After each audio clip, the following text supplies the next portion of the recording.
है कि पोलैंड ने रूस के दोस्त बेलारूस की सीमा पर भेजी आर्मी। क्या ऐसा हो सकता है कि पोलैंड और बेलारूस के बीच में जंग भड़क जाए, जिस तरीके से रूस और यूक्रेन के बीच युद्ध चल रहा है? आपको बताएं कि लुकाशेंको के पास भी है रूसी एटम बम। लुकाशेंको बेलारूस के राष्ट्रपति हैं, जो व्लादिमीर पुतिन राष्ट्रपति ऑफ रूस है ना को सपोर्ट करते हैं। पोलैंड का कहना है कि बेलारूस के 2 हेलीकॉप्टरों ने उसकी हवाई सीमा का उल्लंघन किया है। इस घटना के बाद तनाव बढ़ गया है और रूस और यूक्रेन की जंग का दायरा बढ़ता जा रहा है। अब जंग की आंच में आसपास के देश भी झुलसने वाले हैं। नाटो संगठन के देश पोलैंड की आर्मी ने बेलारूस से सटी अपने देश की पूर्ववर्ती सीमा पर आर्मी को भेजा है। वहीं बेलारूस रूस का करीबी सहयोगी देश है। पोलैंड का कहना है कि बेलारूस के 2 हेलीकॉप्टरों ने उसकी हवाई सीमा का उल्लंघन किया है। इस घटना के बाद तनाव और ज़्यादा बढ़ चुका है। इस तनाव के बढ़ने का सबसे बड़ा रीज़न यही है कि बेलारूस पोलैंड में अतिक्रमण कर रहा है। पोलैंड के बॉर्डर पर काफ़ी सारा सबोटाज हो रहा है। बेलारूस ने हवाई हमले का किया खंडन। बेलारूस का कहना है कि ऐसा कुछ हुआ ही नहीं है। बेलारूस रूस का काफ़ी करीबी साझेदार माना जाता है और रूस ने हाल ही में बेलारूस को परमाणु बम दिया है और तानाशाह लुकाशेंको ने कई बार वैगनर विद्रोहियों का नाम लेकर चेतावनी भी दी है। इस बीच बेलारूस की सेना ने इस समय के हवाई अतिक्रमण की घटना का खंडन किया है और आरोप लगाया है कि पोलैंड अपनी सेना को तैनात करने के कारणों को सही ठहराने के लिए इस तरह के आरोप लगा रहा है, क्योंकि अंतर्राष्ट्रीय कानूनों के अनुसार कोई भी देश अपने सीमावर्ती इलाकों में, बॉर्डर क्षेत्र में ज़्यादा ट्रूप्स नहीं तैनात कर सकता। इससे पहले बेलारूस ने तानाशाह के पोलैंड पर तंज कसा था और कहा था कि रूस के वैगनर लड़ाके पोलैंड की सीमा के पास मौजूद हैं। इसके बाद पोलैंड के रक्षा मंत्रालय ने कहा है कि वह अतिरिक्त सैनिक और संसाधन भेज रहा है, जिसमें लड़ाकू हेलीकॉप्टर्स भी शामिल हैं। बेलारूस में रूस ने भेजे एटम बम, ये तो पुरानी घटना है। पोलैंड ने यह भी कहा कि उसने नाटो को भी इस सीमा उल्लंघन के बारे में बता दिया है, इन्फॉर्म कर दिया है। साथ बेलारूस के राजदूत को तलब करके स्पष्टीकरण भी मांगा गया है। पोलैंड की सेना ने शुरू में किसी सीमा उल्लंघन का खंडन किया था, लेकिन बाद में विचार विमर्श के बाद माना कि यह घुसपैठ बहुत कम ऊंचाई से हुई थी। इस वजह से उसे रडार के जरिए पकड़ा नहीं जा सका। इस मामले पर बेलारूस के रक्षा मंत्रालय ने लिखा कि पोलैंड ने घटना के बारे में अपनी राय को संभवतः पॉसिबल है कि अपने विदेशी स्वामियों के साथ सलाह के बाद बदल दिया। बेलारूस की सीमा के पास रह रहे पोलैंड के लोगों ने इस घटना का वीडियो शेयर किया है। दरअसल यूक्रेन युद्ध के बीच बेलारूस ने रूस को अपनी ज़मीन का इस्तेमाल यूक्रेन पर हमले के लिए करने दिया है। हालांकि तानाशाह लुकाशेंको ने अपने सैनिक यूक्रेन की जंग में नहीं उतारे हैं, लेकिन पोलैंड और बेलारूस के बीच दुश्मनी का लंबा इतिहास रहा है। पिछले सप्ताह ही रूसी राष्ट्रपति पुतिन ने धमकी दी थी कि अगर कोई भी हमला बेलारूस पर होता है तो उसे रूस पर हमला माना जाएगा। जय हिंद, जय भारत। यूनाइटेड नेशंस भी चाहता है कुछ चेंजेज हों, लेकिन कुछ लोग या कुछ देश सिस्टम के साथ क्या कर रहे हैं, छेड़छाड़ कर रहे हैं। और हमें लगता है ये सीधा सीधा चाइना और पाक पर हमारे विदेश मंत्री, प्यारे भारत के विदेश मंत्री डॉक्टर एस जयशंकर का सीधा निशाना है। आपको बताएं कि G20 समिट में मैसूर के अंदर विदेश मंत्री ने 3 अगस्त को ट्विटर पर अपने संबोधन का वीडियो शेयर किया है, जिसमें वह G20 के सामने इस समय क्या क्या चैलेंजेस हैं उन पर बात करते हुए नज़र आए। तो उनका संबोधन काफ़ी वायरल हो रहा है। डॉक्टर एस जयशंकर विदेश मंत्री ने मैसूर में थिंक 20 या फिर कह सकते हैं T20 सम्मेलन में कहा कि संयुक्त राष्ट्र में कुछ देश हैं जो बदलाव नहीं देखना चाहते। उनके इस बयान को चीन और पाकिस्तान पर इशारा माना जा रहा है। मंगलवार अगस्त को डॉक्टर ने वर्चुअली सम्मेलन को संबोधित किया था और इस दौरान उन्होंने कहा कि पहले के मुकाबले G20 अब बहुत महत्वपूर्ण संगठन बन गया है। हमारा मानना है कि संयुक्त राष्ट्र के सदस्य भी बदलाव देखना चाहते हैं। और जो ऐसा नहीं चाहते उनकी संख्या काफ़ी कम है। ऐसे समूह सिस्टम में छेड़खानी कर रहे हैं। ट्विटर पर शेयर किया संबोधन का वीडियो। विदेश मंत्री ने 3 अगस्त को ट्विटर पर अपने संबोधन का एक वीडियो शेयर किया है, जिसमें वह G20 के सामने इस समय क्या क्या चैलेंजेस हैं उन पर बात करते हुए नजर आए। डॉक्टर एस जयशंकर ने कहा कि उत्तर दक्षिण विभाजन और वो पूर्व पश्चिम के बीच अलगाव, हर क्षेत्र में कोरोना के प्रभाव, रूस यूक्रेन युद्ध और आर्थिक संकट जैसे फैक्टर सतत विकास लक्ष्यों को हासिल करने में बाधा उत्पन्न कर रहे हैं। उन्होंने आगे कहा कि देश इस समय नई दिशा में काम कर रहा है। भारत दुनिया के लिए तैयार हो चुका है और दुनिया भारत के लिए तैयार हो रही है। भारत लैटिन अमेरिका क्षेत्र के बीच गहरे संपर्कों की भी वकालत कर डाली। विदेश मंत्री डॉक्टर एस जयशंकर ने गुरुवार को भारत, लैटिन अमेरिका और कैरिबियाई क्षेत्र LAC के बीच कृषि, एग्रीकल्चर, आपूर्ति श्रृंखला, डाइवर्सिफिकेशन और संसाधन संबंधी गठजोड़ समेत अपने रिश्तों को गहरा बनाने की वकालत की। डॉक्टर एस जयशंकर ने कहा, पिछले 9 सालों में इन क्षेत्र के साथ भारत के कई नए रिश्ते और नई दिशा में आगे बढ़ रहे हैं और कई क्षेत्र में हमारे संबंधों को और मजबूत बनाने की पॉसिबिलिटी है। उन्होंने ये भी कहा कि हमें सुनिश्चित करने की ज़रूरत है कि मजबूत संबंधों के मार्ग में दूरी बाधा नहीं बने। और जैसा कि आप जानते हो कि भारत से 15,000 किलोमीटर दूरी पर है अमेरिका।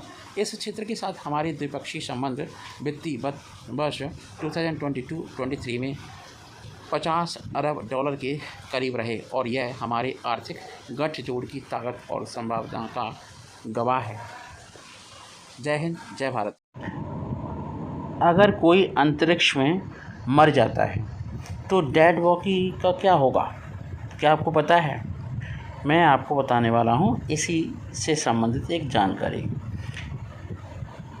यदि कोई निचले पृथ्वी कक्षा मिशन पर मर जाता है, जैसे कि अंतर्राष्ट्रीय अंतरिक्ष स्टेशन पर, तो चालक दल कुछ घंटों के भीतर एक कैप्सूल में शरीर को अंतरिक्ष से पृथ्वी पर वापस ला सकता है। अगर चंद्रमा पर हो जाए लोगों की मौत या किसी व्यक्ति की मौत, यदि चंद्रमा पर मौत हो जाए तो दल कुछ ही दिनों में शव के साथ पृथ्वी पर वापस लौट सकता है। नासा के पास ऐसे हालात के लिए पहले से ही विस्तृत प्रोटोकॉल मौजूद है। मंगल ग्रह से शव लाना मुश्किल है। यदि मंगल ग्रह की 30 करोड़ मील की यात्रा के दौरान किसी अंतरिक्ष यात्री की मौत हो जाए तो चीज़ें अलग होंगी। क्या होगा अगर मंगल ग्रह पर कोई मर जाए? चालक दल संभवतः मुड़कर वापस नहीं जा पाएगा। इसके बजाय मंगल मिशन के अंत में जो कुछ साल बाद होगा, शव चालक दल के साथ पृथ्वी पर लौटने की संभावना है। और आपको बताएं कि ये बहुत आसान है। बॉडी बैग में रखा जाएगा शव। अगर किसी की डेथ हो जाती है मंगल ग्रह पर, तो चालक दल पॉसिबल है कि शव को एक अलग कक्ष या विशेष बॉडी बैग में संरक्षित करेगा। क्या शव दफनाया जा सकता है? दफनाना अच्छा विचार नहीं है। शरीर से बैक्टीरिया और अन्य जीव मंगल ग्रह की सतह को दूषित कर सकते हैं। आपको बता दें कि दाह संस्कार हो सकता है क्या? ये बहुत अधिक ऊर्जा की आवश्यकता होगी। दाह संस्कार के लिए बहुत अधिक ऊर्जा की आवश्यकता होती है, जो दल के जीवित सदस्यों को अन्य उद्देश्यों के लिए चाहिए होती है। अब आप समझ गए होंगे कौन से, है ना, उद्देश्य।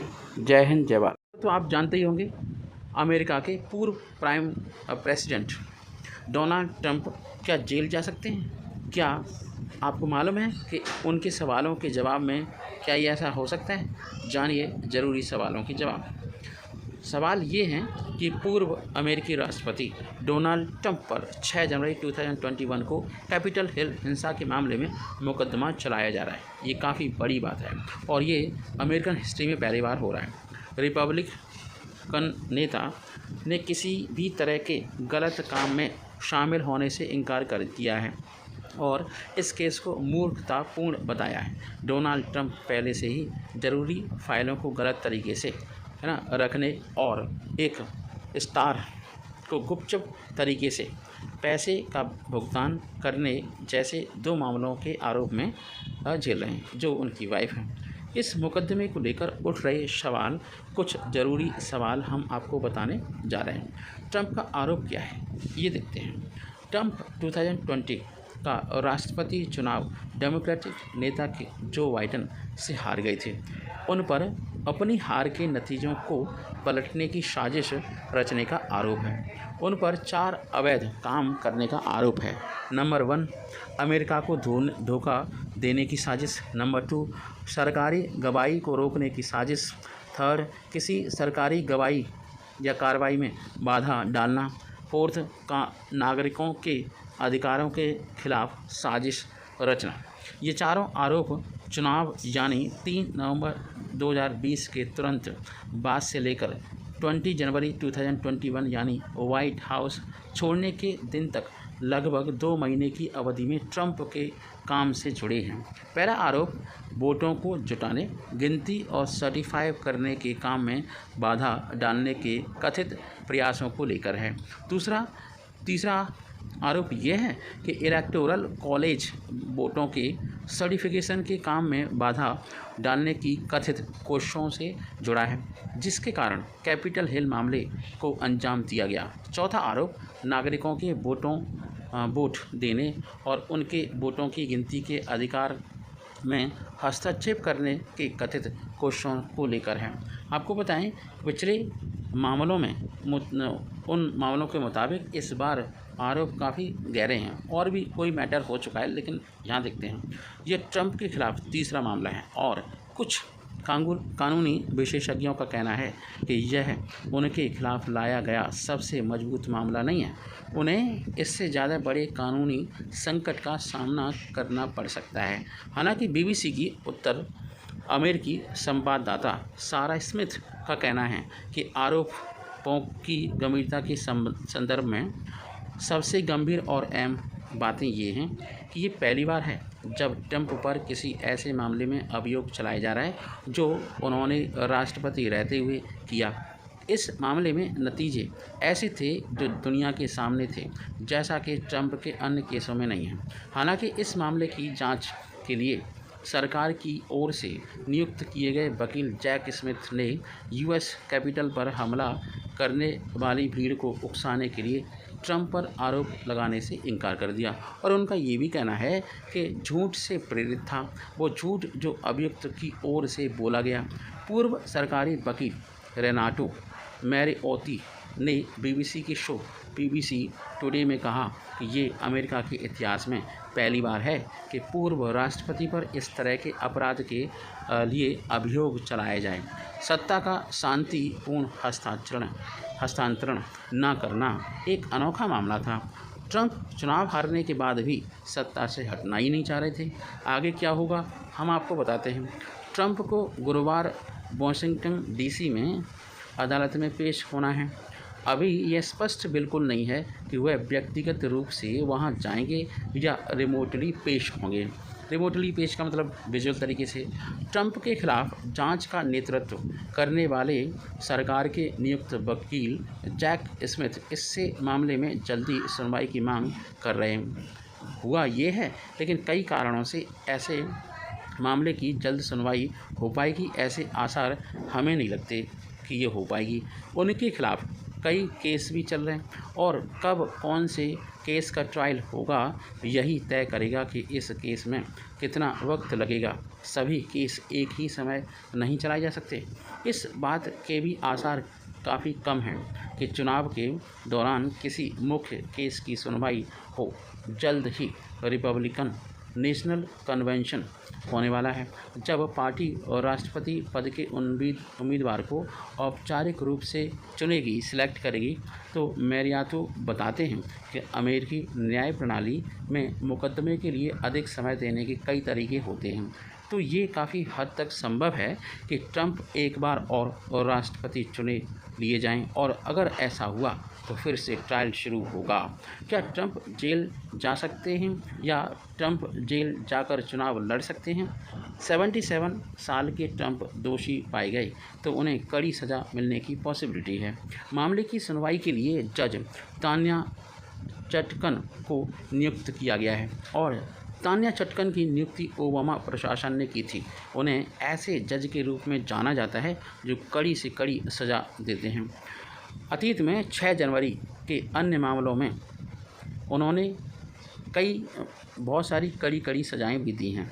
ज़रूरी दस्तावेज़ों के मामले में ट्रंप पर अधिकतम 20 साल की सज़ा की तलवार लटक रही है। अमेरिकी कानून के तहत यदि किसी व्यक्ति पर आपराधिक आरोप लगे हों और या भले ही वह जेल में हो, तो भी राष्ट्रपति का चुनाव लड़ने से कोई नहीं रोक सकता। हालांकि सवाल ये है कि मतदाता ऐसे उम्मीदवार को वोट देना चाहेंगे या नहीं चाहेंगे, ये तो आने वाला टाइम बताएगा। अमेरिका के इतिहास में कम से कम 2 लोग आपराधिक केस में दोषी करार दिए जाने के बाद भी राष्ट्रपति पद का चुनाव लड़ चुके हैं। 1920 में समाजवादी उम्मीदवार यूजीन डेव्स, जिन्हें 1918 के एक युद्ध विरोधी भाषण के लिए दोषी ठहराया था, और उन्होंने पहले विश्व युद्ध के दौरान भाषण दिया था, जिसके कारण उन पर राजद्रोह का केस चलाया गया था। धोखाधड़ी के एक मामले में दोषी ठहराए गए लिंडन लारूश ने मिनेसोटा की एक जेल में सज़ा काटते हुए 1992 में चुनाव लड़ा था। ट्रंप अगला चुनाव जीते तो वे अपनी सज़ा माफ़ भी करवा सकते हैं। कुछ विश्लेषकों का कहना है कि यदि ट्रंप को दोषी ठहराया गया और वो चुनाव जीत गए तो बहुत हद तक संभव है कि वो खुद की सज़ा माफ़ कर देंगे। यह संभावित परिस्थिति अमेरिका में पहले कभी देखी नहीं गई और ना ही इससे जुड़े कोई नियम हैं। इसका अर्थ है कि सुप्रीम कोर्ट को इसमें हस्तक्षेप करने की ज़रूरत पड़ सकती है। अगर मामला उनके राष्ट्रपति बनने के बाद भी चलता रहा तो मामले को खारिज करने की भी कोशिश कर सकते हैं। ट्रंप के रिपब्लिकन प्रतिद्वंदी उम्मीदवार